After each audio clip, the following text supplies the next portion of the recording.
I would now like to invite the chairperson of the valedictory session, Professor Geshe Nawang Samten. He is the Vice Chancellor of the Central Institute of Higher Tibetan Studies, Sanat Varanasi, India. So he has been awarded in 2009 the Padma Shri, one of the country's highest civilian award by the President of India for his distinguished service in the field of education and literature. In 2019, he has been awarded the Visat Samman by the Government of India in recognition of his outstanding lifelong achievement in the field of preservation, development, and promotion of Indian philosophy, arts, and culture within and outside India, as well as his lifelong service towards disseminations of the Buddhist studies and establishment of academic institutions. Let me welcome Professor Geshe Nawang Samten.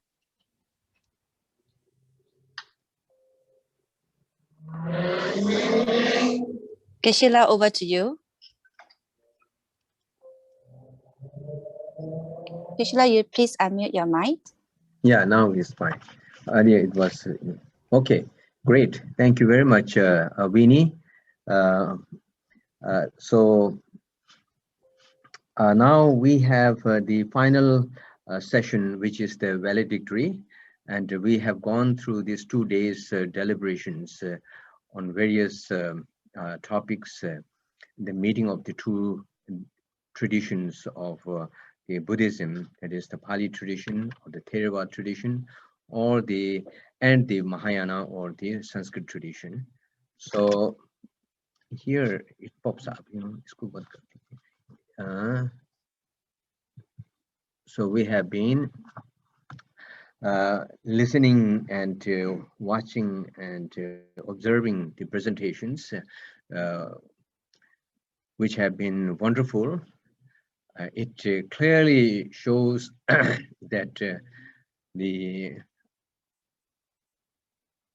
teachings of the Buddha, which came down to over 2,000 years, with the very unbroken lineage in both the traditions, have still a very vibrant existence in our respective countries and traditions, which can be seen in both the theory and practice, and the education and spiritual practice.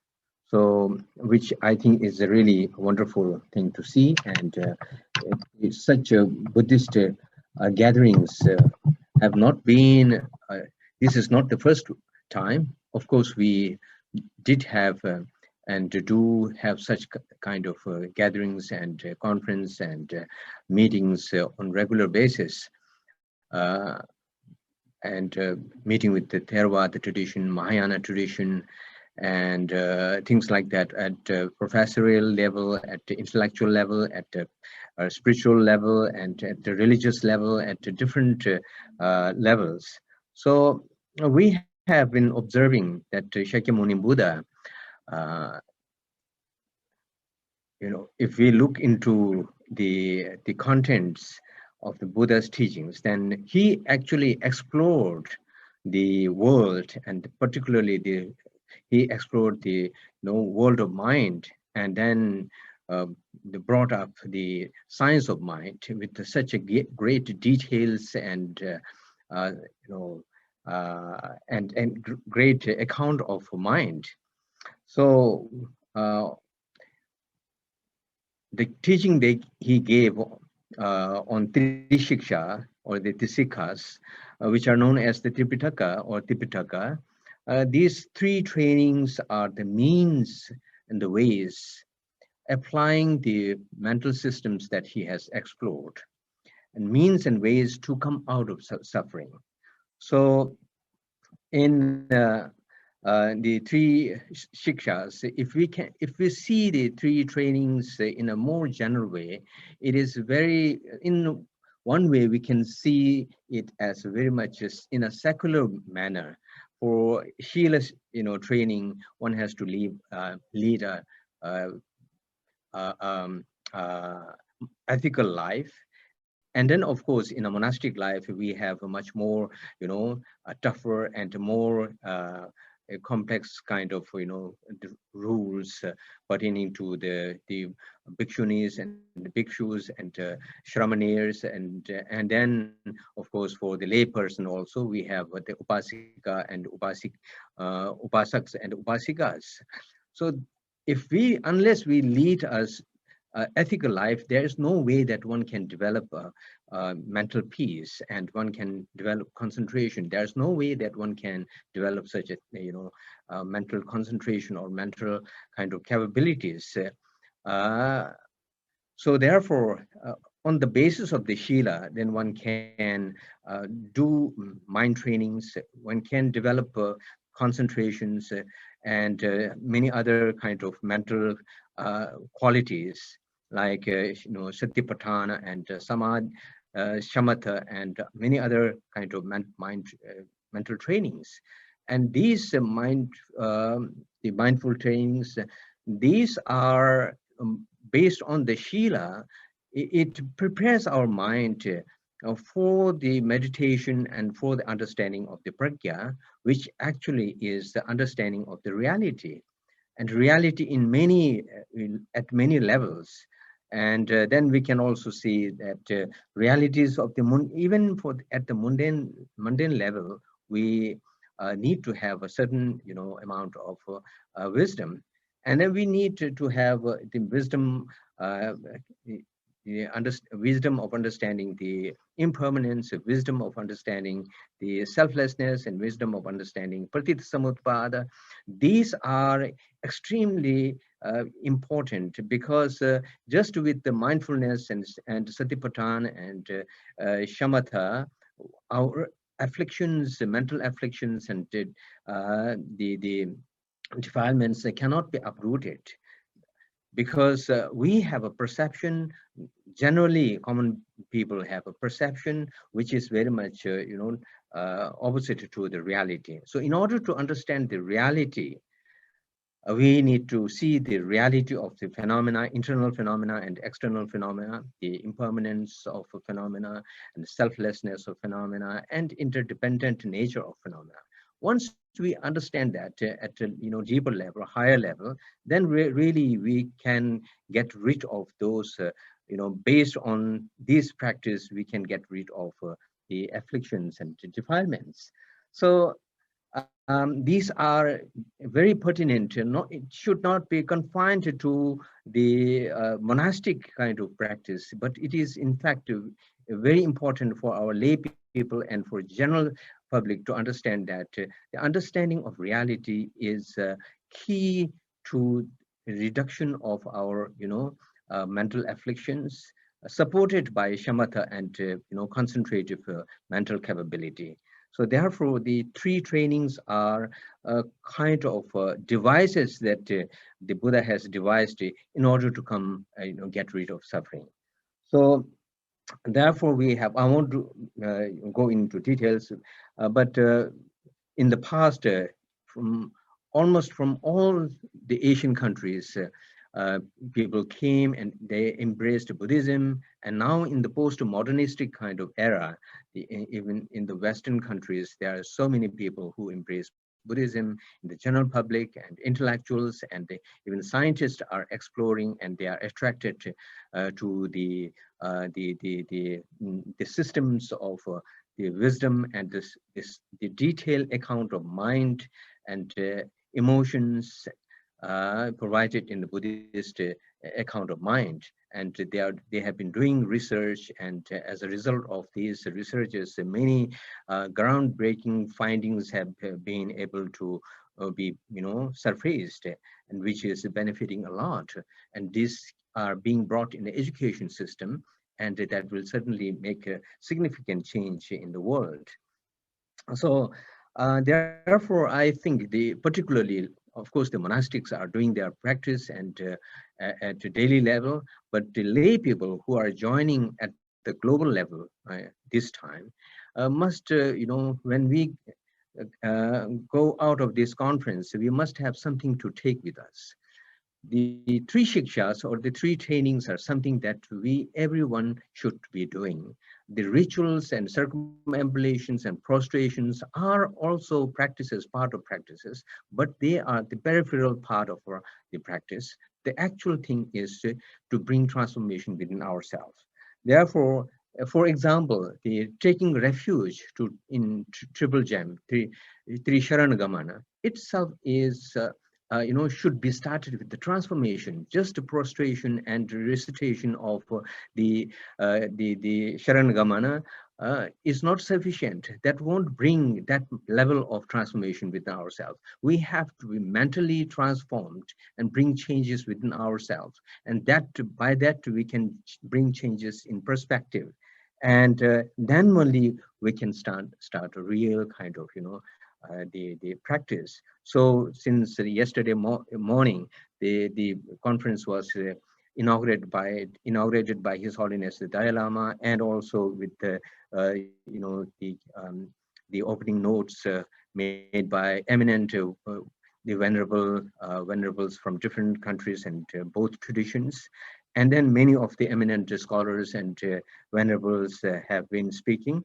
And I think this has brought to surface that we are the disciples and followers of one teacher, that is the Buddha Shakyamuni, and we practice Trishiksha based on Tripitaka, and therefore once we go out of this conference, then we must take something with us. That transformation is the key thing that a Buddhist practitioner must be doing. Otherwise, just through rituals, it is not going to be sufficient, according to what Buddha has said, right?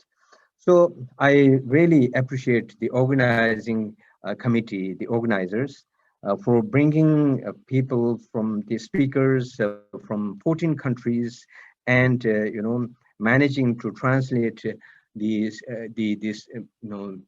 translate them into 10 languages, and the audience we have across the globe, and among the organizers, apart from Tibetans, the Center for Tibetan Buddhism in Singapore and Malaysia, there are 12 other organizations who have been sponsoring this the conference. So I really appreciate the efforts made by the organizing committee, and certainly it is quite challenging to organize at with this magnitude, and to run everything smoothly. So I really appreciate, and the merits that you have earned would certainly be beneficial for entire sentient being and Bodhisattva. So after this, I would like to we have here 4 speakers, the guest of guest of honors, and among them, the first one is Venerable B. Sri Sarankara. So I would like to invite him. Before that, I would like to introduce Venerable B.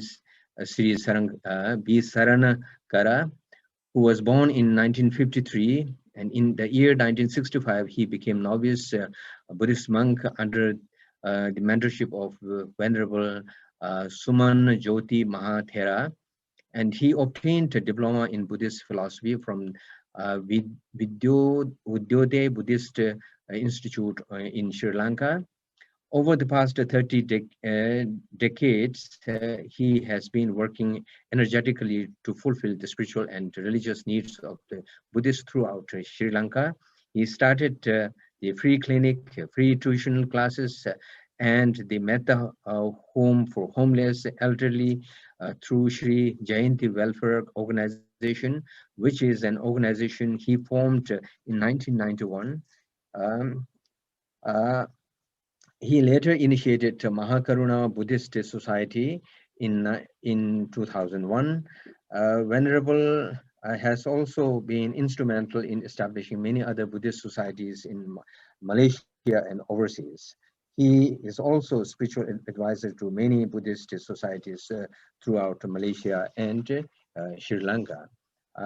In the recognition of his contribution to the development of Mahayana Malaysian Buddhist movement, the Malawate chapter of Syamupali in Kante, Sri Lanka, conferred upon him the title of Adhikarana Sangha Nayaka in 2008. He was also honored by the Supreme Council of the Mahasangha of Malawata chapter, Kante, Sri Lanka, by conferring him the Sangha Kirti Sri. So I would like to invite Venerable Sri Saranakara to deliberate his speech. Please, Venerable Sri Saranakara Nayaka, please. Yes. My Dhamma greeting to the audience and the scholarly Sangha members and the Upasaka Upasikas, as well as for the viewers as well.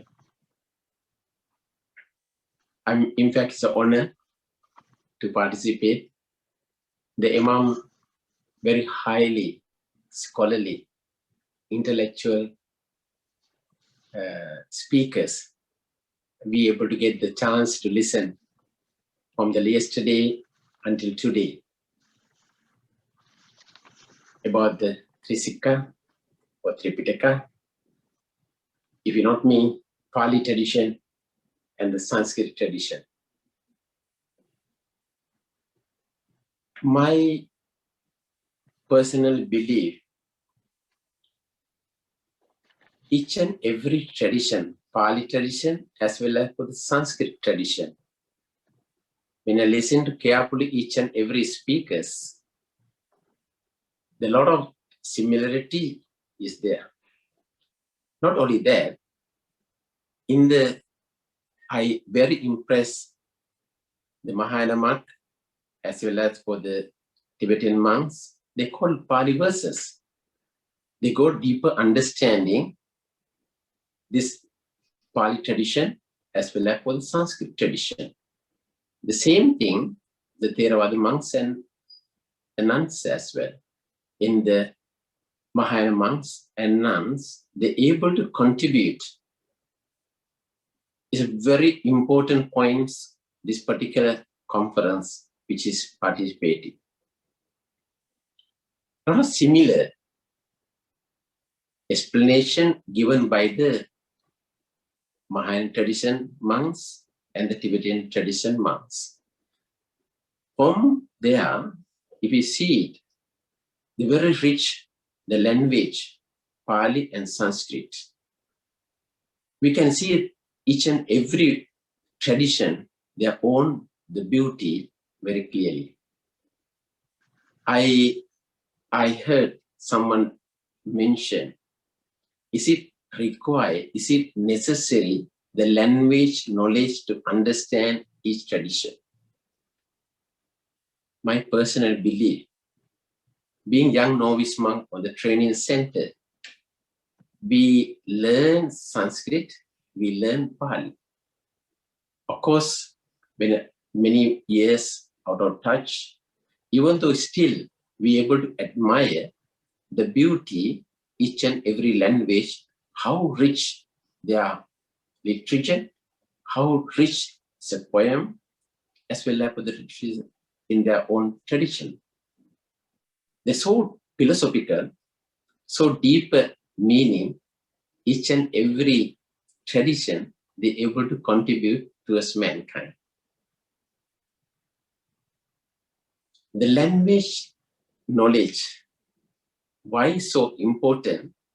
When we translate or when you do the commentary part, we are not able to get the 100% real meaning of that. If we have the knowledge of the Pali, if you have knowledge in Sanskrit, then you can really admire the beauty, richness, as well as for the well-developed such an ancient wisdom in the Buddhist teaching. And we can see the lot of similarity from their each tradition as well. But most important thing, I listen to each and every speakers over here. What most important thing, highlight each and everyone about the prajna, sila samadhi prajna. Then mention the greatest achievement, develop great wisdom. Of course, the knowledge, getting knowledge from the sutras, all those trisikas, is a very important thing. But many of us, the mention, it's important not only knowledge alone, the self practice and experience. Then you make it perfect person. The important, each and every sutra's knowledge, each and every Tripitaka knowledge to oneself. Knowledge gathering like other subject knowledge as well. If you are not putting into day-to-day practice, if you are not putting into the develop the experience it, that knowledge, end of the day, you are not leading to anywhere else, just only the knowledge, data gathering into your own mind. Data collection itself, or data collecting into your own mind, without putting in the serious practice and developing great wisdom within your own heart and mind, you are not leading anywhere. Most important, I strongly believe it, brothers and sisters, the highly Polyman, where your message is very clear, very precise. What you're mentioning over here is the prajna is very important. At the same time, develop the inner wisdom, very important things. We've seen this particular conference, we physically participating many conferences all over the world as traveling here and there. But see, the technology is so advanced today. I highly appreciate that organizers get together each and every tradition, Pali tradition and Sanskrit tradition, into one Zoom meeting, discuss very valuable things to relevant today modern society is very much able to learn.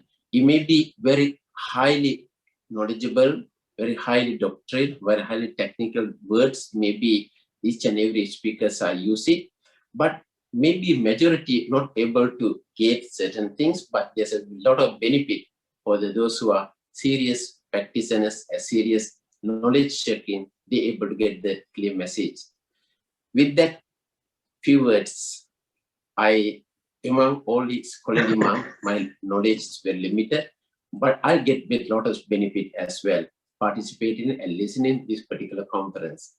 I hope, I believe strongly, organizers get the clear message to continue these noble activities for the benefit for mankind.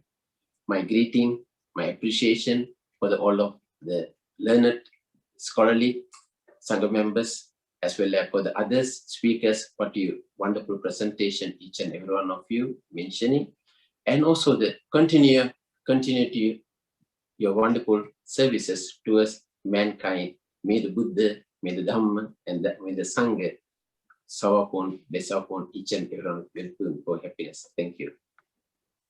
Thank you very much, Most Venerable Sarankara, Venerable Sarankara Nayaka.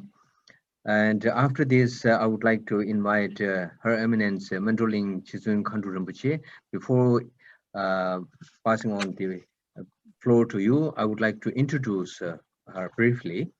Her Eminence Mentoling Chizun Khandru Rinpoche is the eldest daughter of the late Gyabje Mentoling Trijang Rinpoche, the 11th throne holder of Mentoling lineage, which has throughout its unique history had many accomplished and inspirational female masters who are known as the Mentoling Jetsuns. Jetsun Khandru Rinpoche is widely renowned and has been teaching throughout the world for the last over 30 years. While remaining actively involved at Mentoling Monastery in academic and spiritual activities. Rinpoche, along with her sister, Mintuling Chechun Techen Padun, founded Samten Tse Nunnery and Retreat Center in India in 1993. In 2003, Chechun Khantu Rinpoche established a North American seat of Namdolin International Mintuling Lotus Garden Retreat Center in Stanley, VA, USA. In addition to Rinpoche's numerous city centers, oversees numerous city centers and associations in European countries. Rinpoche's first book, The Precious Life, is available through Shambhala Publications, and Khantu Rinpoche's teaching in audio and print versions are available on the website. So with this, I would like to invite Khantu Rinpoche, please. Tashtaleg, and greetings and respects to all gathered venerable and eminent ones who have been connected to this most wonderful conference. And we are now at the concluding session of this very wonderful international conference on Trisika or Trishiksha, or the three trainings. I have been asked to present the essential points as part of the valedictory session, points on what we have observed during these 2 wonderful days of teachings on the three trainings. And of course, earlier Kishing Awan Samten has summarized so very well, so there is really not much to add. Nevertheless, it's a responsibility given to me, which more looks like mapping the sky because of all the wonderful teachings and the presentations that have been given. So as part of the valedictory session, all of us having taken part in this very brilliant conference on this very enduring and indispensable teaching of the Buddha, I think it will now be very interesting to see how each one of us takes all of these teachings and viewpoints that we have all been so very fortunate in receiving and distill them into what is most important and helpful for oneself and the world at large. The exchange of views and the knowledge during this conference has been a flow of timeless wisdom. And it has been very similar to almost opening a treasure chest of wealth of insights on the most crucial topic of the three trainings: discipline, concentration, and wisdom. So much has been spoken of in the last 2 days with such clarity and lucidity that I know that I speak for many of us here today and all around the world in expressing what a marvelous inspiration it has been to see that there are these wonderful scholars and teachers amongst us today who not only understand and embody the Buddha's teachings, but are also those who are able to make them accessible to the people of different backgrounds and potentials. This, I think, is very important in the world today, to see and to be able to connect with wisdom holders and to have living examples of the Buddha's teachings and the path that he has taught is very crucial, absolutely crucial for all of us, and especially for the young generation. So from such a gathering as this, we learn that one of the very important things that have been pointed out, that it is really not necessary to be a great scholar in order to practice the Buddha Dharma, that the path of the Buddha Dharma is progressive, and there are these teachings that can be practiced by people from varied backgrounds and circumstances, people from having vastly different karma and potentials.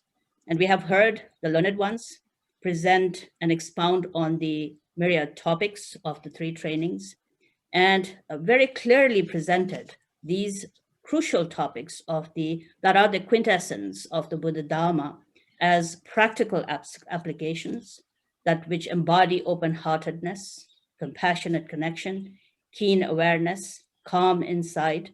And we have learned that these three trainings are as relevant to us today as it was 1,000 years ago. We also recognize that while from an outsider's perspective, different practitioners of the Buddha Dharma may seem to practice and teach somewhat differently. However, what is truly precious and wonderful about the Buddha's teaching is that they all seemingly, these different parts are not really distinct and different, but they carry the same essence, as was just presented by Professor Geshe Samdhanla just now. This, I think, is a very crucial point. All forms of Buddhism bear a unique aspect that the Buddha taught a path that leads to the incredible discovery of the vast human potential of one's own basic nature that is intrinsic and primordially pure. That there may be very many different paths as there are individuals, but that in the end, the essence and the goal of all of these paths remain the same. And at the heart of this journey, as what the Buddha has taught, is to realize the importance of receiving knowledge through the teachings, and then taking these teachings to the path through deep reflection and meditation.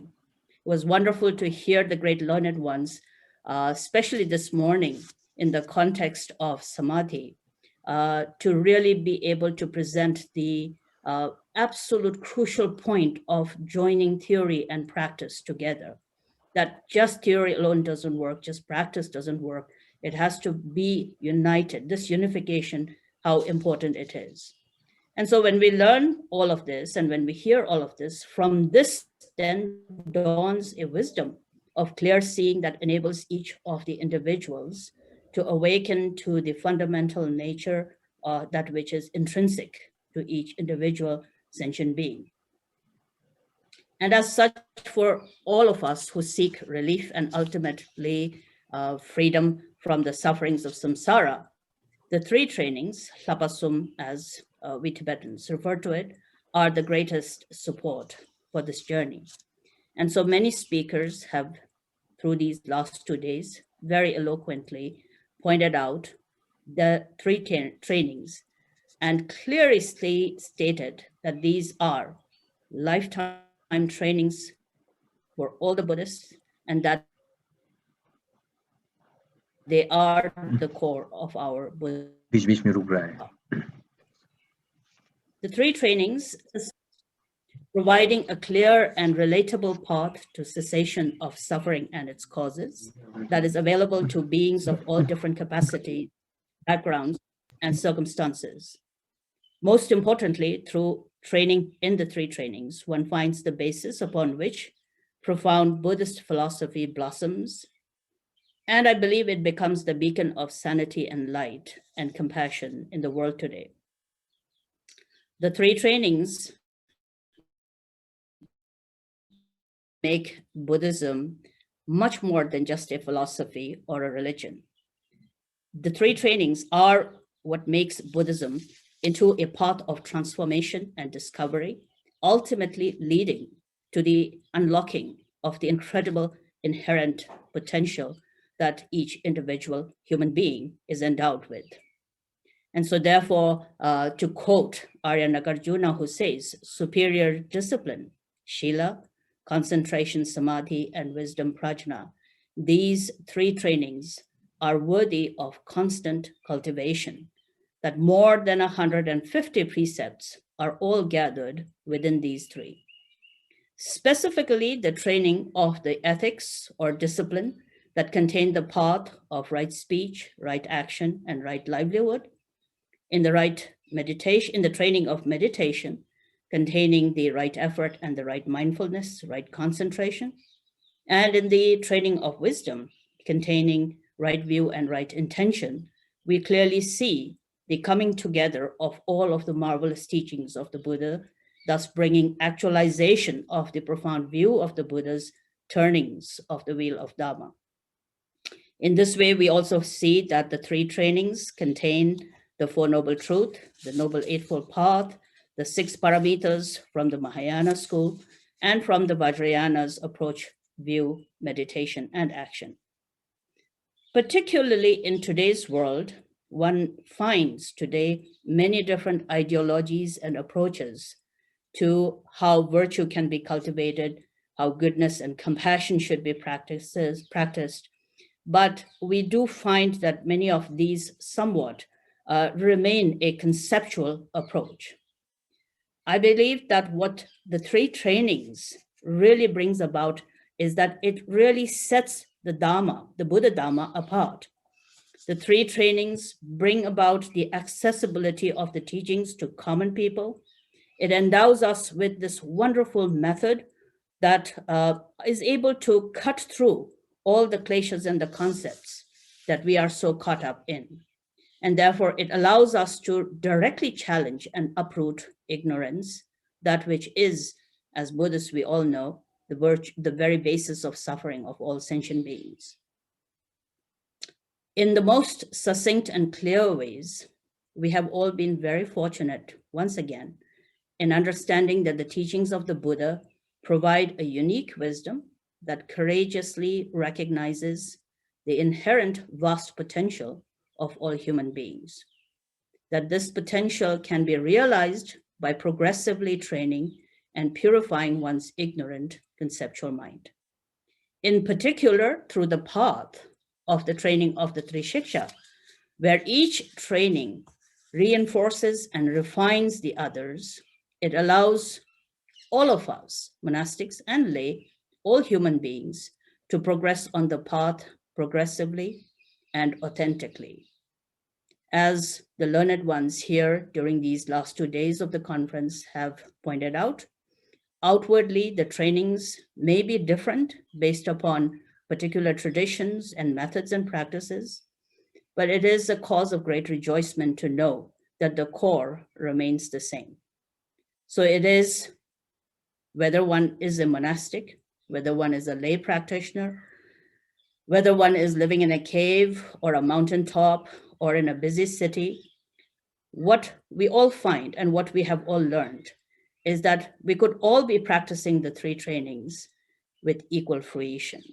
And this is, I think, marvelous and a cause of great rejoicement, and what gives courage to all of us that the Dharma and liberation from samsara is accessible to everyone. In a time such as the world that we live in today, when the focus is so much on appearance, and fewer people have now take the time to look deeply at the root of suffering, it is even more important that we all make sure that the Buddha Dharma is presented and practiced, not practiced in a rigid and a dogmatic way. The emphasis and correct understanding and cultivating the 3 trainings is a powerful way in which the precious Buddha Dharma can be practiced authentically and kept free from becoming a mere rhetoric. The 3 trainings, I think, ensures that our practice of Buddha Dharma moves away from being a mere lip service to becoming a living, breathing path that shines brilliantly and dynamically, bringing sanity and service to both ourselves and the others. Despite all of the forms of different sufferings that are there in the world, what we see very, very prominent is the attitude of questioning and really examining the cause of suffering has become less and less important to people. When we look at this, of course, it can get very discouraging at times. And we see how all of us tend to get so caught up in the distractions of the world. Even today, when the conference ends, while many of the venerable and the eminent ones will continue to really walk the path authentically, many of us common people will become again so very busy in our daily lives that we will again get caught up in the distractions of the mundane world and be snared by desires and likes and dislikes, not pausing for even a moment to question how one continues to slavishly follow ignorant and the klesha-driven mind. However, having been part of this conference and having learned so much from all of the great, venerable, and eminent scholars, I think I feel renewed hope that this unique path that the Buddha has taught can spread and flourish throughout the world, bringing wisdom and insight to many. And in that way, I hope that all of us who have been able to receive these marvelous teachings and words of wisdom, a drop will have happened, even if we cannot fully remember everything, that somewhere in our mind, a drop of that wisdom will continue to permeate, allowing us to seek deeper, develop further wisdom and insight. And therefore, what has been so very wonderful through this conference is that what is very clear is that although the traditions are very many and the transmission lines are varied, nevertheless, the essence is the same, and that there is no conflict at all in the many traditions. Today, especially what I find is that finding a source of wisdom, and not only a source of wisdom, but a living example that embodies that wisdom is very rare. In having heard some of the most wonderful teachers, I think it is, similar to an example of finding an oasis in the middle of a desert.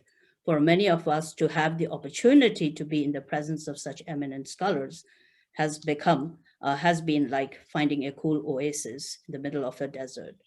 And so with all the knowledge and the wisdom shared by His Holiness and all the eminent ones and the most wonderful masters, I'm sure many will have undoubtedly awakened to greater in-depth and insight and understanding of the true meaning and the path and the correct path of the Buddha Dharma, and will find courage to recognize their own enlightened nature so that the rhythm of the world moves towards more sanity, more kindness, and that ignorance and negativity can be overcome. In conclusion, I, on behalf of every one of us, extend our deepest thanks and deepest appreciation to all the organizers of the conference and to everyone who has taken part in this marvelous program. It has involved a lot of hard work and selfless dedication for many weeks, many months by many wonderful people, and we are all very deeply grateful for that. We pray that whatever has been accomplished here and whatever merit has been accumulated leads to the further flourishing of the genuine Dharma, bringing wisdom and courage in the minds of all. May we all find sanity and awareness and kindness. May the entire world and its inhabitants discover their own intrinsic pure nature and apply the three trainings as its natural expression at all times. Tushe. Thank you very much, Your Eminence Mindraling Chisung Khandro Rinpoche, for your very illuminating and inspiring speech. Now I would like to call upon Professor Wee Cheng Tang. And before I pass on the microphone to you, please, I would like to introduce briefly yourself. Professor Wee Cheng Tang had completed his BA degree in Pali and Theravada Buddhism at the University of Kelaniya in Sri Lanka, MA in Sanskrit at the University of Pune, India, and then he enrolled in another master program in religious studies at the University of Chicago, and lastly, he received his PhD in religious studies at Harvard University. Professor Tang's research interest includes Buddhist theory of mind and meditation, intellectual history of Chinese Buddhism, and more recently, Buddhism and modernity. Professor Tang is currently teaching at the Dharmadham Institute of Liberal Arts, Taiwan, and serves as the head of the Department of Buddhist Studies. Professor Tang, please. Thank you. Can you all hear me clearly? Yes, yes, we can hear you. So since the conference situated in Pali and Sanskrit Buddhist tradition, let me pay homage to the Buddha in both languages. Namo tassa bhagavato arahato samma sambuddhassa. Namo tasmai bhagavate arahate samyak sambuddhaya. Good afternoon, Geshe Samten La and Rinpoche and Naika Hamudurua. First of all, I'd like to thank the organizer on behalf of the Dharmadham Institute of Liberal Arts for giving us the opportunity to organize this wonderful, inspiring, auspicious conference. The conference I just mentioned, although is focused on Pali and Sanskrit tradition Buddhism, but we know most of the scripture in Chinese and Tibetan Buddhist traditions are translated from Sanskrit. Therefore, we see the conference is actually including all major Buddhist traditions for exchanging ideas and for future collaborations. Buddha, Dharma, and Vinaya, or the three cultivations, namely Shila, Samadhi, and Prajna, are the answer to our own samsaric existence. Many learned Sangha members and scholars in our conference have explained clearly why this is the case and how to put into practice. I will not reiterate their wonderful words here. In the following remarks, I'd like to stress how the Buddha, Dharma, and Vinaya can be useful to answer today's social and environmental sufferings emerged out of global modernity. The modern globalization, technological development, and economic consumerism are some of the major factors that create the social and environmental sufferings to the society we live in, such as social inequality and social injustice, poverty, exploitation of labor, sexual discrimination, human rights violation, environmental abusement, pollution, and so on. If we believe that Buddha Dharma not only leads us to the path of purification and liberation, but also facilitates social welfare to the society we live in, then it is imperative for us to connect Dharma and Vinaya to those social sufferings just mentioned. Honestly speaking, in spite of all charitable social works and efforts to help the society done by the Buddhist organization with Sangha member and volunteer laicos around the world, I think we do not hear Buddhist voice addressing enough to those social issues I just mentioned. As one of our panelists, Zhao Hui Fa Bhikshuni Zhao Hui, yesterday emphasized in her inspiring speech yesterday, I also believe that we can no longer confine ourselves to the literal interpretation of Buddha's teaching, as well as ethical precepts. We can no longer answer current predicaments we confronted just by reciting the Dharma and Vinaya verbatim like parrots talking. We need to go a step further to the very spirit of Dharma and Vinaya and come up with a contextualized interpretation and pragmatic realization for today's social sufferings. Let me give some example of interpretation and application of Buddhist concepts to the worldly affairs that I think are inappropriate. For example, the renunciation of monks and nuns and cutting off their worldly desire could be sometimes misinterpreted as endorsing poverty and regarded as a virtue.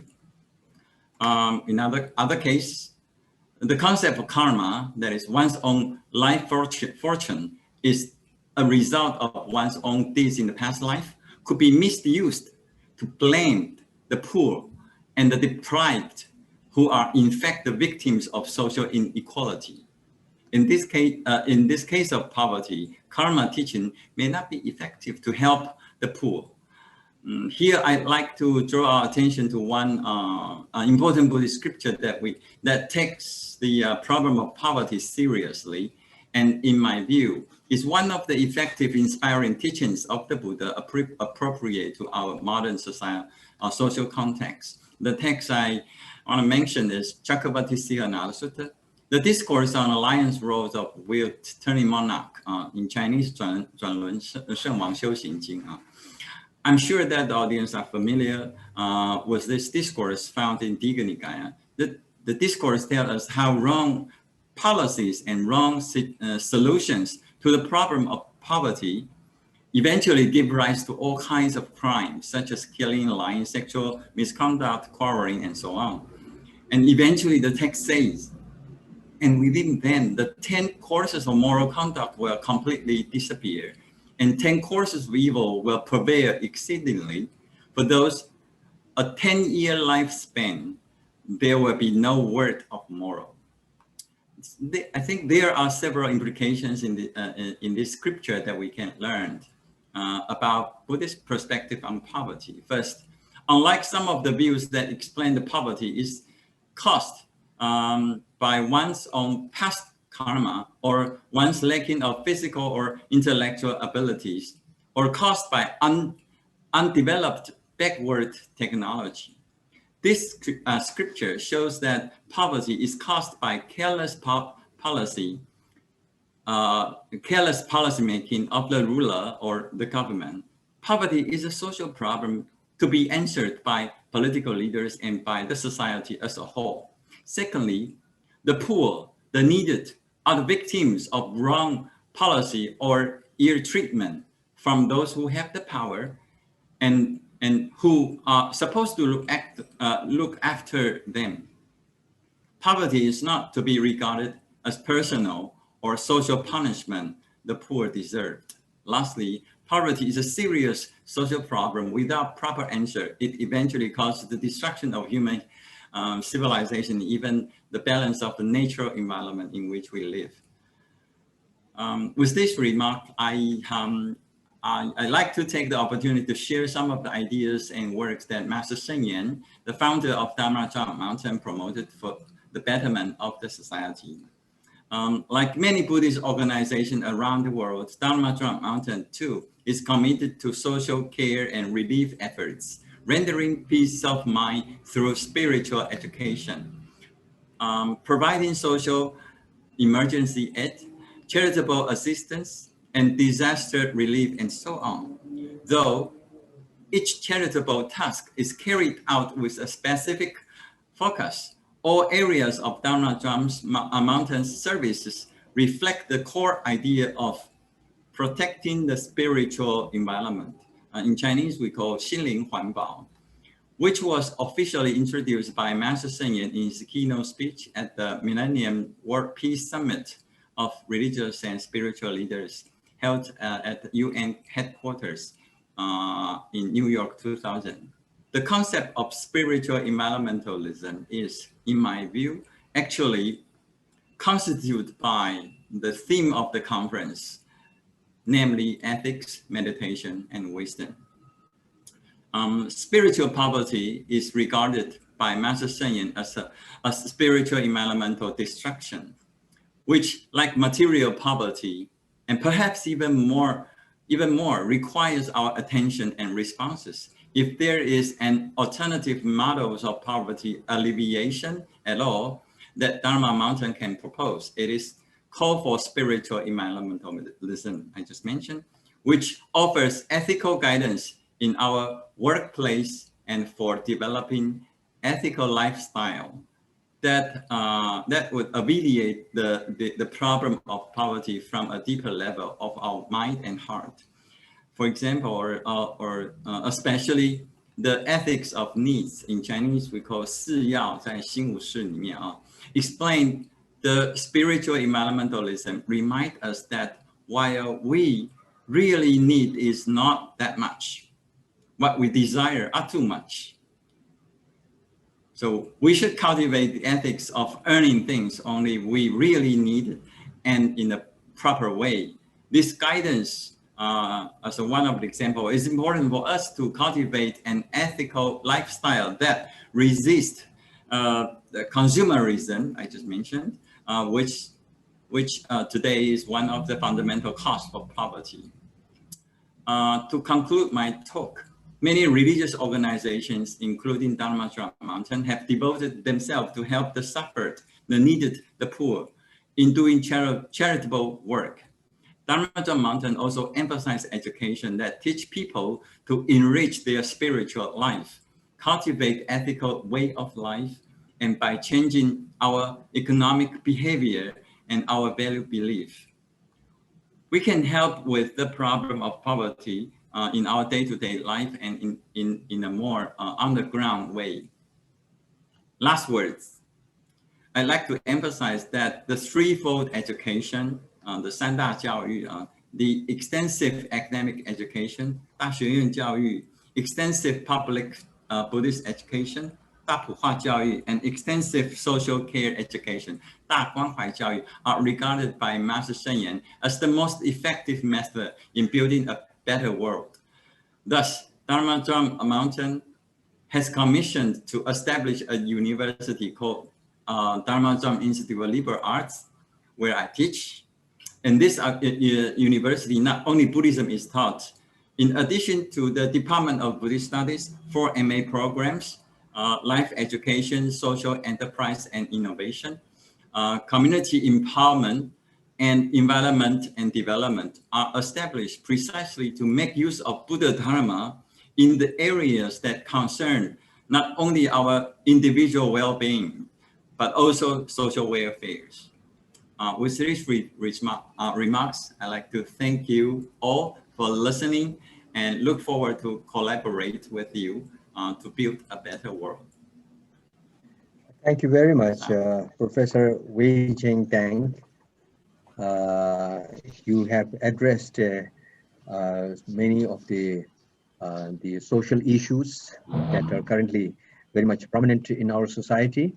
I think certainly the three trainings, among the 3 trainings, like understanding the reality, which is pragya, would certainly, be a great measure to solve these things, because to understand the reality is the core and key thing with which we can solve many of our problems at the global level, at the national level, at the social level, community level, family level, even at the personal level. Most of us commit mistakes by not understanding the reality, right? So let alone for the liberation,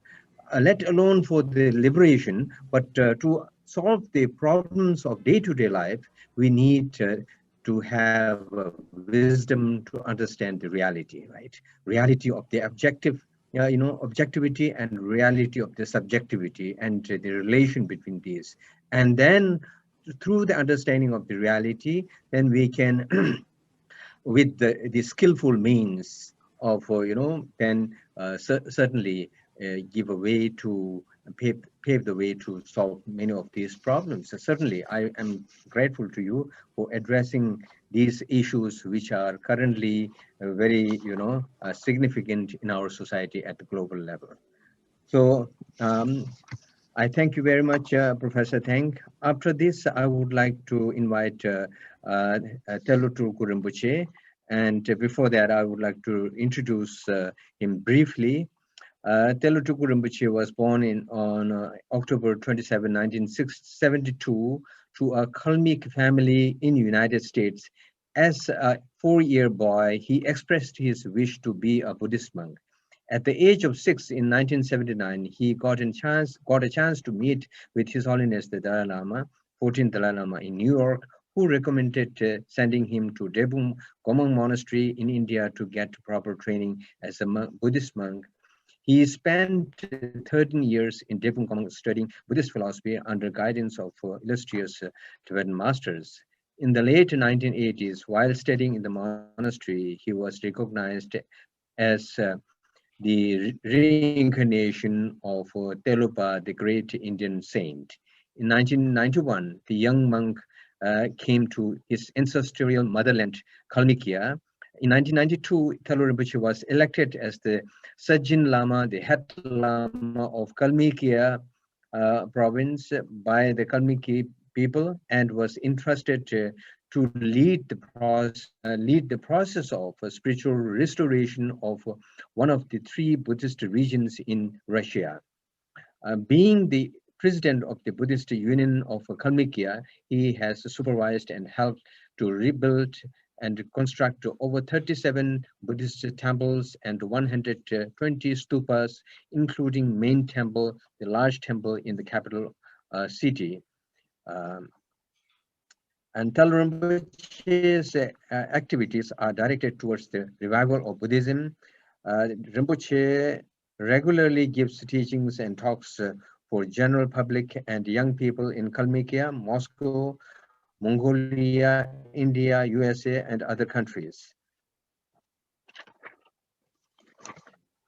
Being the Shejin Lama, the head of the Kalmykia, he makes a great contribution towards strengthening the intellectual and interfaith dialogue in the Republic. So with this brief introduction, I would like to request Telu Rinpoche to give your speech, please. Thank you. Rinpoche. Ishala, thank you very much. Dear venerables, all who are participating in today's conference, I would like to wish you a very, very warm greeting from a very, very cold Russia. Though I can see lots of sunshines in many windows through your rooms, through the modern technology of the platform that we are utilizing right now. I would like to begin by seeking your pardon because I don't have the skills to speak diplomatically, nor do I have the scholarly skills to speak. It's been a great honor to be among this conference yesterday and today, and to listening to many different presentations, different terminologies, different methods, different skills, and no matter what, we all narrow down to the teachings of Lord Buddha himself.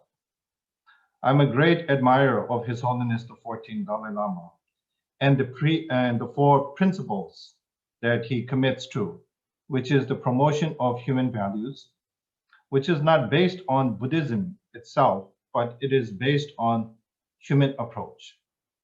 Promotion of love, compassion, tolerance, forgiveness, understanding, no matter which religious background, no matter which ethnicity that we belong to. This is something that it is important, not to one particular religious community, but for all society universally. Number two, Dalai Lama's commitment is the promotion of interreligious harmony and dialogue. I truly believe the importance of the interreligious harmony and dialogue. Today's gathering is in addition to His Holiness the Dalai Lama's second commitment. I truly believe that it is important not only for us to have dialogue with other religious communities and traditions, but it is also important for us, whether we come from the Pali tradition or the Sanskrit tradition, whether we label ourselves as Theravada, Mahayana, Vajrayana, so and so on. Because within these traditions, there's also many sub-schools or sub-traditions. So it is very important for us to come together, share our experiences, share our thoughts, and share the wisdom for us to have a better understanding. The more that we have a dialogue, the better understanding we create, and through understanding, we gain respect. I've had the opportunity to attend many international Buddhist conferences. And because of the pandemic, of course, we have not been able to gather together physically. But nevertheless, on today's conference, I see many faces of old friends who have come across. I don't know, maybe some of you might remember, but some of the great masters in the various traditions whom I highly respect, but never had the chance to interact or be in the same platform. So it has been a great blessing for me to be part of this conference, and also it's been a great honor and a blessing for me to be part of the or one of the co-organizers of this event. Also, it's been very encouraging for me to see how all of us have been able to come together and share our wisdom together. I always believe that more interaction is needed and it's important for the better of our humanity. I've been able to visit some of the monastic institutions or learning centers of the Theravada tradition in Sri Lanka, as well as Myanmar, as well as Thailand and some other countries which I haven't been able to visit, but look forward to visiting in the future. One of the things that I learned from visiting these places is not only their culture, not only their mentality, not only their way of living, but also the approach towards their Buddhist studies, the techniques, the methods, though the teachings is the same, but due to cultural differences, due to mentality differences, everyone has a very different approach. And it's been very inspiring for me to learn and learn from these different traditions. Here in Russia, Buddhism is not new. Buddhism has been part of Russia's civilization since the 17th century. Buddhism is recognized as one of the traditional religions of Russia. That is a huge advantage, not only to our local Buddhist community, but for Buddhism globally as well. So this is something that many of our Buddhist brothers and sisters do not know or do not even realize that Buddhism has been part of our civilization for many centuries. Of course, Buddhism was introduced into the West, such as many European countries, and as well as Americas.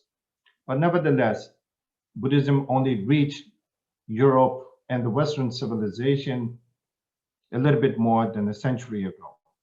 But Buddhism has been part of the Russia's civilization since the 17th century.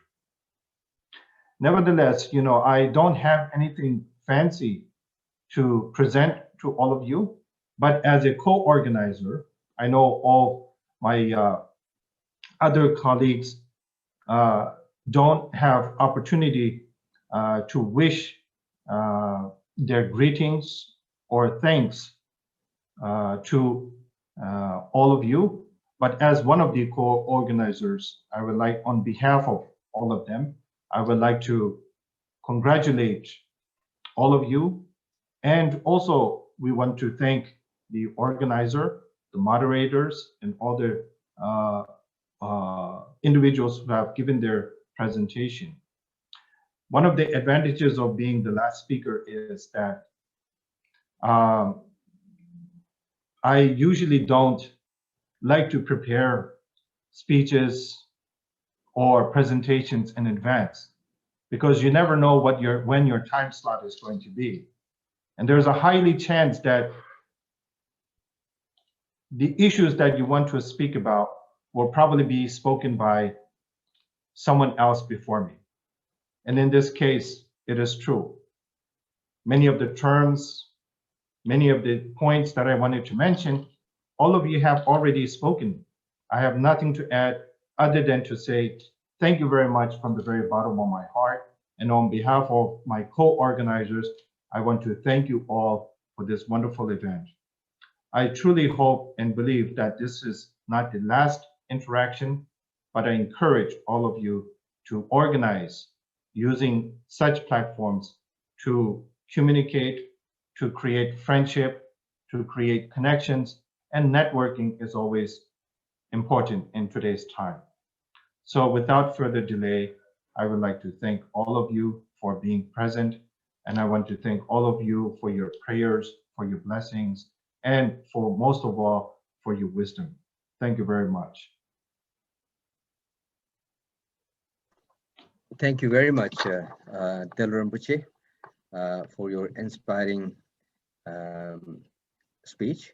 Now I would like to, since we do not have a Q&A, I would like to wind up by thanking the speakers, the Venerable B.Sri Saranankara Nayaka Mahathera, and Her Eminence Mintuling Chizung Khandu Rinpoche, Professor Wei Jen Tang, and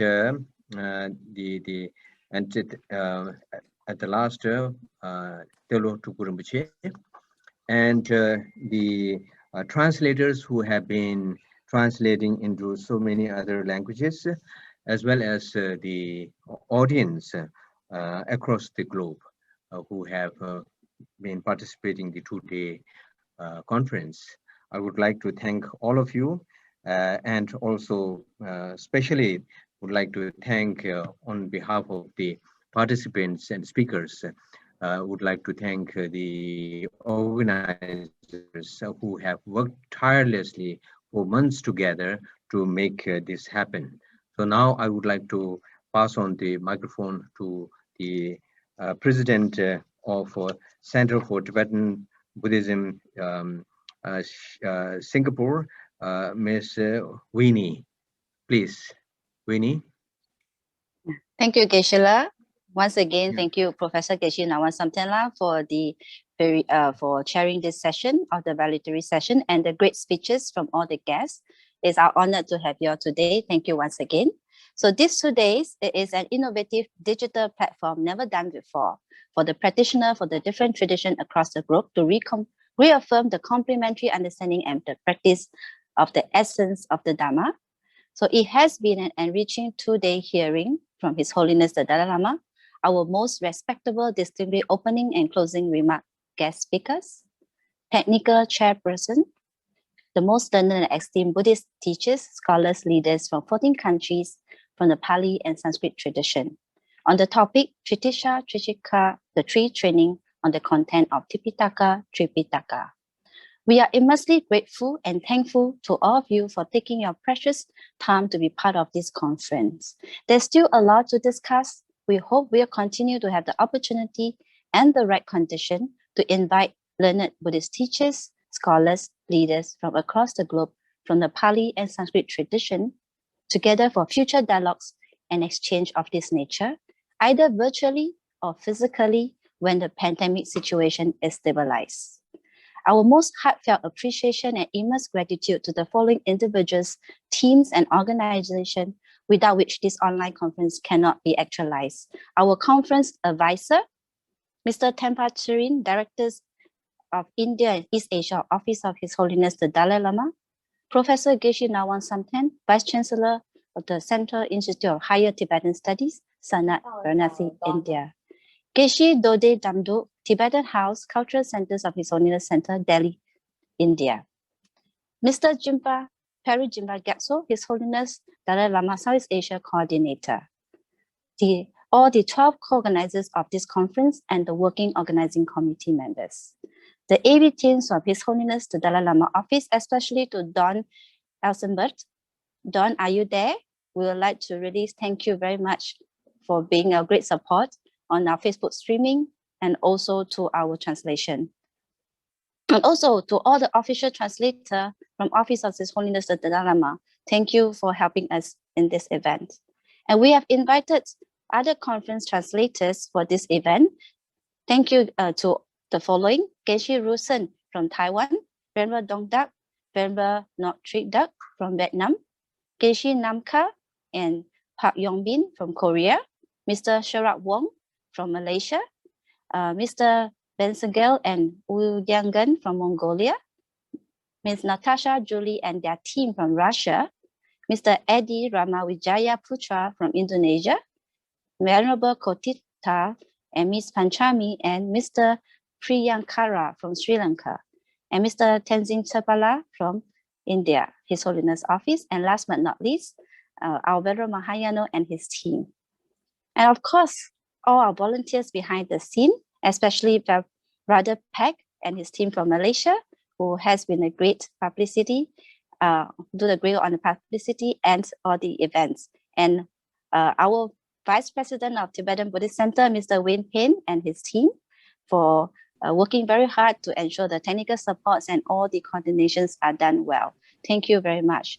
The opportunity of this virtual conference has connected us from strangers to virtual collaborators. And we hope to further strengthen this Buddhist intra-faith relationship and look forward to the next International Buddhist Conference between the two traditions. We also thank you to all invited respected venerables and distinguished guests. I would like to especially thank you, His Eminence Jiangxi Cho Gyabye Kuso Rinpoche, for joining us at this conference, and also Jonang Gyapsal Chogi Nampa Rinpoche, And also Venerable Professor Bhiksuni Chao Wei Shi, we would like to congratulate her for being the recipient of the 38th Niwano Peace Prize Award recipients. In recognition of her work in the peace building through her safeguarding of all forms of life, her promotion of gender ethics, gender equality, and her approach to open-minded dialogue with different religion leaders and social groups.